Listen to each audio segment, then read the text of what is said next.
Assalamualaikum warahmatullahi wabarakatuh.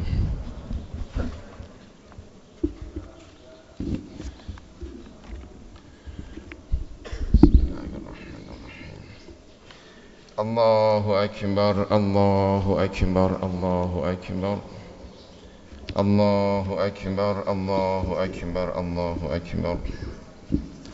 Allahu akbar, Allahu akbar, Allahu akbar. Alhamdulillahi rabbil alamin. Nahmaduhu wa nasta'inuhu wa nastaghfiruh wa natubu ilaih wa na'udzu billahi min shururi anfusina wa min sayyiati a'malina may yahdihillahu fala mudilla lah wa man yudlilhu fala hadiya lah. Asyhadu an la ilaha illallah wahdahu la syarika lah wa asyhadu anna sayyidana Muhammadan abduhu wa rasuluh.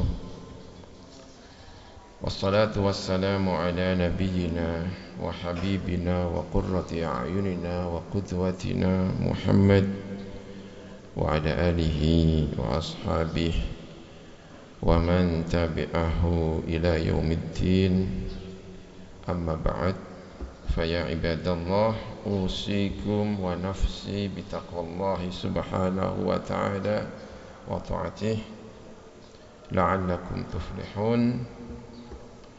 Fa inna hadhihi al-wasiyah wasiyatullah li anbiya'ihi wa asfiya'ihi. Qala Allah subhanahu wa ta'ala fi kitabihil karim. A'udzu billahi minasy syaithanir rajim. يا أيها الذين آمنوا اتقوا الله حق تقاته يا أيها الذين آمنوا اتقوا الله حق تقاته ولا تموتن إلا وأنتم مسلمون. الله أكبر الله أكبر الله أكبر ولله الحمد. Jamaah salat Idul Adha rahimakumullah. Puji syukur kehadirat Allah subhanahu wa ta'ala, diberi kenikmatan yang luar biasa. Pagi hari ini bisa menjalankan Idul Adha dengan baik, dengan sehat, penuh dengan kenikmatan. Allah subhanahu wa ta'ala berfirman di dalam Al-Quran, wa in ta'udzu ni'matallahi la tuhsuha. Kalau mau menghitung kenikmatan Allah yang luar biasa banyaknya, kita sekalian tidak akan mampu menghitungnya. Tugas kita memang tidak untuk menghitung seluruh kenikmatan Allah. Tugas kita adalah mensyukurinya atas segala nikmat yang telah diberikan oleh Tuhan Allah subhanahu wa ta'ala. Salawat dan salam semoga tercurahkan kepada Nabi Muhammad sallallahu alaihi wasallam serta keluarga, sahabat dan para pengikutnya ila yaumil qiyamah. Allahu akbar, Allahu akbar, Allahu akbar walillahil hamd. Jamaah rahimakumullah, hari ini Idul Adha tanggal 10 Zulhijjah. Seluruh umat Islam di dunia merayakan Idul Adha, merayakan kurban meski di tengah pandemi. Hari sebelumnya tanggal 9 Zulhijjah, umat Islam menjalankan sholat, menjalankan wukuf di Arafah tanggal 9 bagi yang haji, juga di tengah pandemi. Hanya beberapa yang melaksanakan haji. Semoga doa mereka dikabulkan oleh Allah subhanahu wa ta'ala. Kita segera bisa pulih dari pandemi. Yang tidak melaksanakan haji, banyak diantaranya yang ikut dengan cara menjalankan puasa Arafah. Semoga puasa kita juga diterima oleh Allah Subhanahu wa ta'ala. Di hari kurban ini, ingatan kita tentu jauh pada peristiwa yang sangat-sangat melampau, Nabi Ibrahim alaihissalam beserta istrinya Sayyidatuna Hajar dan juga putranya Nabi Ismail alaihissalam. Cerita tentang pengorbanan cintanya kepada Allah Subhanahu wa ta'ala melebihi cintanya kepada segalanya, hingga pun itu adalah putranya sendiri. Karena itu Al-Quran secara tegas menyampaikan, selain kita ini beruswah kepada Kanjeng Nabi Muhammad sallallahu alaihi wasallam, laqad kana lakum fi Rasulillahi uswatun hasanah. Al-Quran juga menyebut uswah itu kepada Ibrahim. Qad kanat lakum uswatun hasanatun fi Ibrahim walladzina ma'ah. Uswah itu diberikan kepada Ibrahim karena memang layak untuk menjadi uswah Nabi Ibrahim alaihi assalam. Allahu akbar, Allahu akbar, Allahu akbar, walillahil hamd. Pelajaran yang berharga dari pengorbanan Nabi Ibrahim salah satunya adalah husnudzon kepada Allah Subhanahu wa ta'ala, berbaik sangka kepada Allah Subhanahu wa ta'ala dalam keadaan apapun, berbaik sangka kepada Allah.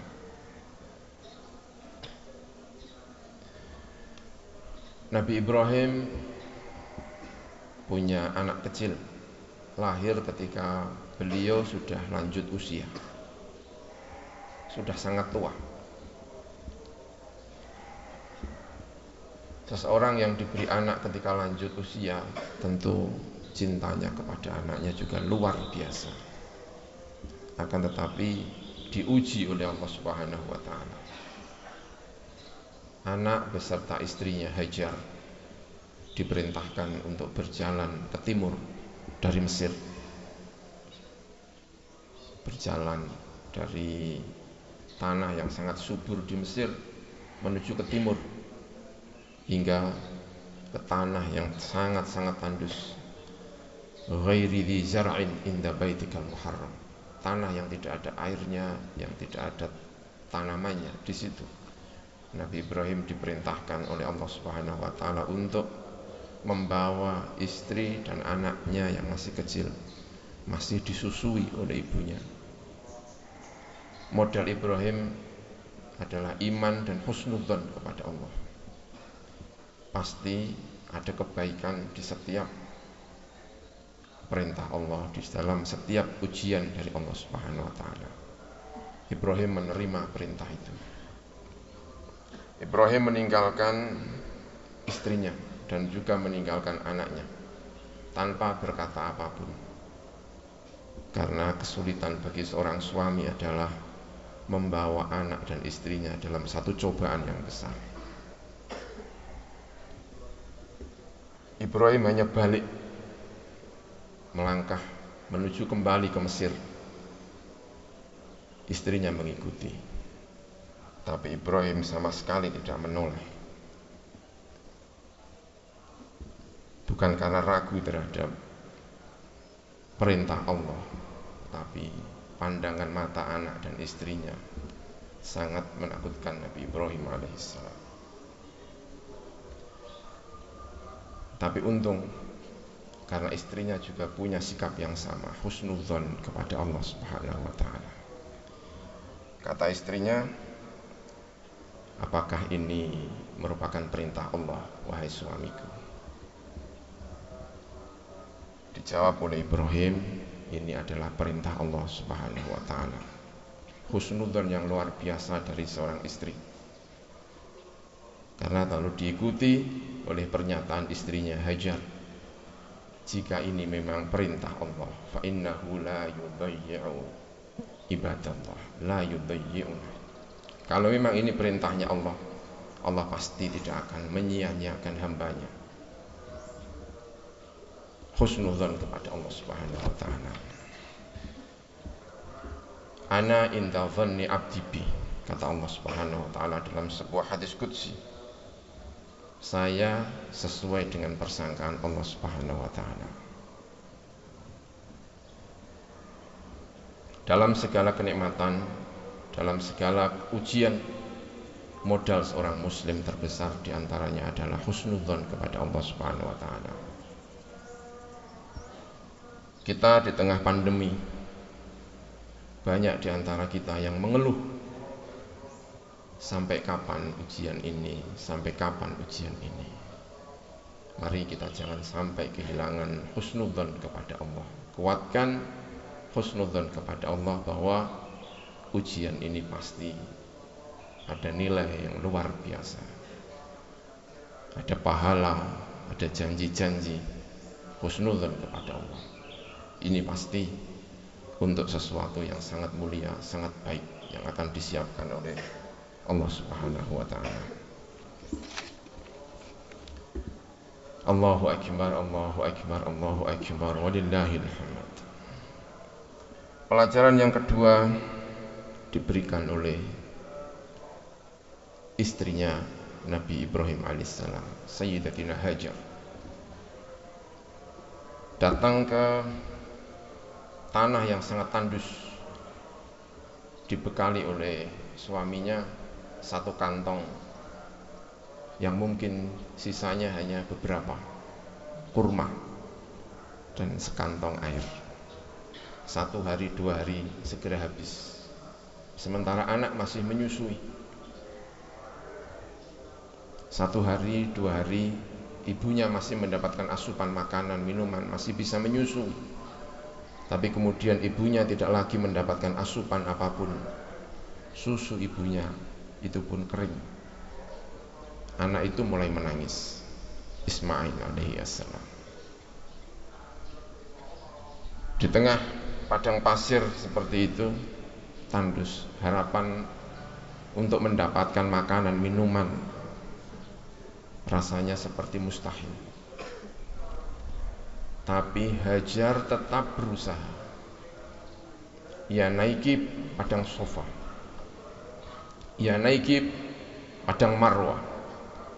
Siapa tahu ada kafilah datang, siapa tahu ada air. Yang penting berusaha.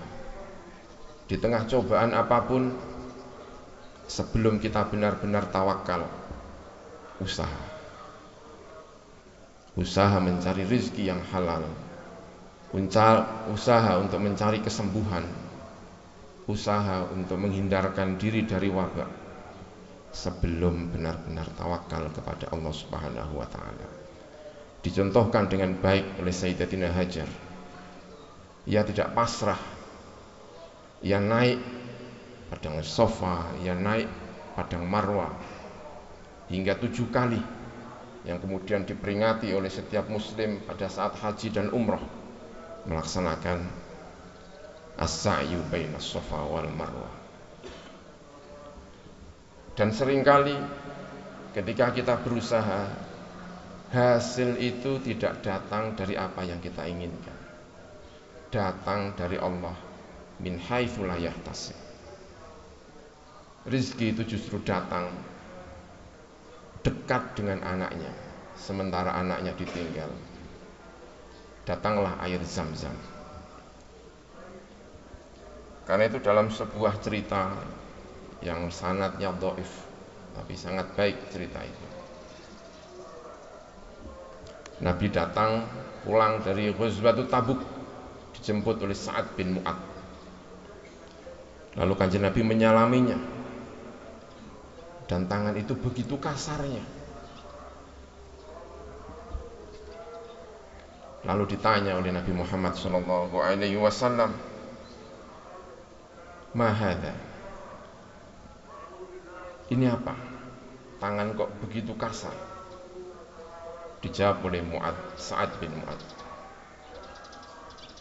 "Saya bekerja Rasulullah dengan cangkul mengolah tanah, dan karena itu tangan saya menjadi kasar Rasulullah untuk menghidupi keluargaku.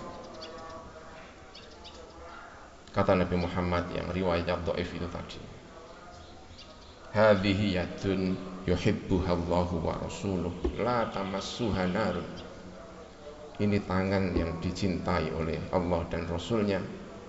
Tangan ini tidak mungkin disentuh oleh api neraka. Penghormatan Nabi Muhammad Sallallahu Alaihi Wasallam kepada mereka yang bekerja, berusaha sebelum benar-benar tawakal. Allahu Akbar, Allahu Akbar, Allahu Akbar, walillahil hamd. Jamaah yang dimuliakan oleh Allah Subhanahu wa taala. Pelajaran yang ketiga yang diberikan oleh keluarga ini adalah berkorban. Ketika anaknya masih kecil, dibawanya ke padang pasir yang sangat tandus, bighairi dzi zar'in, yang menurut ukuran banyak orang itu berarti adalah menyengsarakan, boleh jadi bahkan membunuh. Tapi demi perintah Allah, Nabi Ibrahim telah berkorban yang luar biasa. Kemudian setelah anaknya mulai bisa diajak berbicara, sudah cukup dewasa, falamma balagha ma'ahu sa'ya qala ya bunayya inni ara fil manami anni adbahuk. Anakku, saya diperintahkan untuk menyembahmu. Ibrahim yakin ini perintah Allah. Tapi persoalannya bukan ini perintah Allah atau bukan, karena ia yakin ini perintah Allah. Persoalannya adalah bagaimana menyampaikan itu kepada putranya yang barangkali tidak akan menerimanya, berontak. Karena anak kecil itu ditawari untuk disembelih. Ani azbah. Sekali lagi, ini kesulitan seorang ayah, meski seorang nabi, menghadapi anak diajak untuk berkorban. Ayahnya yakin, tapi bagaimana dengan putranya? Apakah dia yakin? Tapi itu dilakukan oleh Nabi Ibrahim. Berkata jujur kepada putranya, Anni arafil manami, inni arafil manami anni azbahuk, famadha tara? Apa yang kau lihat? Bagaimana pendapatmu? Nabi Ibrahim alaihi assalam. Pengorbanan yang luar biasa. Jika kita melihat segala sesuatu yang besar, segala keberhasilan di dunia ini, yakin di belakangnya ada pengorbanan yang luar biasa. Kalau Islam hari ini sampai ke Asia Tenggara, ke Indonesia, yakin itu di belakangnya ada pengorbanan yang luar biasa. Tidak ada satu hasil yang besar apapun tanpa pengorbanan. Dan itu telah dicontohkan dengan baik oleh Nabi Ibrahim alaihissalam. Allahu Akbar, Allahu Akbar, Allahu Akbar, walillahil hamd. Kemudian yang keempat adalah pendidikan. Pendidikan yang luar biasa yang diberikan oleh ibunya, pendidikan yang diberikan oleh ayahnya, sehingga Ismail itu tumbuh sangat luar biasa. Nilai pendidikan melebihi segala-galanya. Anak kecil itu ketika ditawari oleh ayahnya, inni arafil manami anni adbahuk, jawaban anak itu luar biasa. Qala ya abatif al ma tu'mar, satajiduni insyaallahu minas sabirin. Lakukan apa yang diperintahkan oleh Allah Subhanahu wa taala. Saya akan sabar. Anak remaja itu sudah mengerti perintah Tuhan, mengerti pengorbanan, lalu mengerti bagaimana dia harus sabar. Anak itu bisa luar biasa karena mendapatkan pendidikan yang juga luar biasa dari ayah dan ibunya. Maka di Idul Adha kali ini kita butuh pendidikan-pendidikan di tengah pandemi, di mana pendidikan menjadi kacau balau. kita diingat kembali untuk menyampaikan pesan-pesan pendidikan ini. A'udzu billahi minasyaitonir rajim. Bismillahirrahmanirrahim. Inna a'tainakal kautsar fashalli li rabbika wanhar. Inna syani'aka huwal abtar. Ja'alana Allah wa iyyakum minal a'idin wal faizin wa adkhalana wa iyyakum min ibadihis salihin. Wa qur rabbighfir warham wa anta khairur rahimin.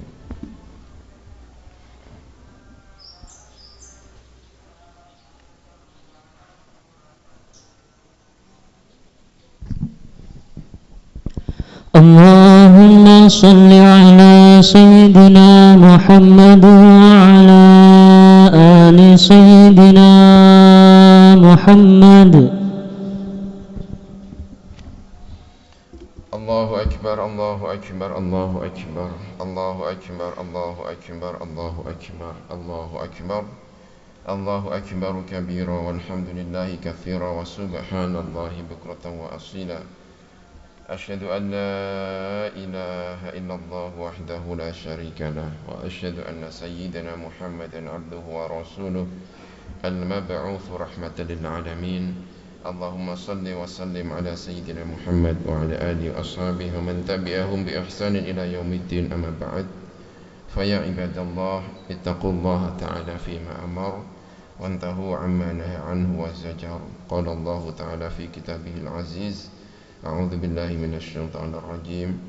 يا أيها الناس اتقوا ربكم الذي خلقكم من نفس واحدة وخلق منها زوجها وبث منهما رجالا كثيرا ونساء واتقوا الله الذي تساءلون به والأرحام إن الله كان عليكم رقيبا. واعلموا أن الله تعالى صلى على النبي قديما فقال تعالى: إن الله وملائكته يصلون على النبي يا أيها الذين آمنوا صلوا عليه وسلموا تسليما. اللهم صل وسلم على سيدنا محمد وعلى آل سيدنا محمد كما صليت على سيدنا إبراهيم وعلى آل سيدنا إبراهيم وبارك على سيدنا محمد وعلى آل سيدنا محمد كما باركت على سيدنا إبراهيم وعلى آل سيدنا إبراهيم في العالمين إنك حميد مجيد. وارضى عن الخلفاء الراشدين أبي بكر وعمر وعثمان وعلي وعن سائر أصحاب رسول الله أجمعين ومن تبعهم بإحسان إلى يوم الدين. اللهم اغفر للمسلمين والمسلمات والمؤمنين والمؤمنات الأحياء منهم والأموات إنك سميع قريب مجيب الدعوات. اللهم أصلح لنا ديننا الذي هو عصمة أمرنا وأصلح لنا دنيانا التي فيها معاشنا وأصلح لنا آخرتنا التي فيها معادنا. اللهم إنا نسألك أن ترزقنا قلوبا طاهرة قلوبا نقية. اللهم ارزقنا يا الله ارزقنا يا الله حياة طيبة وارزق المسلمين حياة طيبة حياة سعيدة حياة ترضاها حياة توصلنا إلى جنتك وإلى مرضاتك. اللهم اجعل الحياة زيادة لنا في كل خير واجعل الموت راحة لنا من كل شر. اللهم أعز الإسلام والمسلمين وأذل الشرك والمشركين ودمر أعداء الدين واجعل دائرة السوء عليهم يا رب العالمين. اللهم ارزقنا الصبر والثبات على الحق. اللهم ارزقنا الصبر والثبات على الحق يا أرحم الراحمين. ربنا هب لنا من أزواجنا وذرياتنا قرة أعين واجعلنا للمتقين إماما. ربنا آتنا في الدنيا حسنة وفي الآخرة حسنة وقنا عذاب النار. وصلى الله على سيدنا محمد وعلى آله وصحبه وبارك وسلم. الحمد لله رب العالمين. الله أكبر الله أكبر الله أكبر ولله الحمد. السلام عليكم ورحمة الله وبركاته.